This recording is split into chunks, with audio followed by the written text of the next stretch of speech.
estamos empleando el sufijo ku, que es el sufijo reflexivo, ¿verdad? Munakuikis, les quiero, ¿no? Excelente. Si yo quiero decir, por ejemplo, me quiere, me quiere en quechua, en nuestro runasimi, decimos munakuwan. Si se dan cuenta, también estamos utilizando el sufijo ku, el sufijo reflexivo, munakuwan, ¿verdad? Claro que sí. Si yo quiero decir, por ejemplo,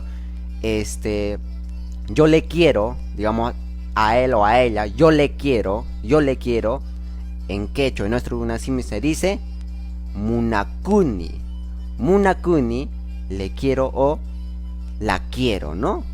¿A quién? Ya sea a él o a ella, ¿verdad? Claro que sí. Por ejemplo, si yo quiero decir, por ejemplo, ustedes nos quieren, kankuna munakuankichis, ¿no?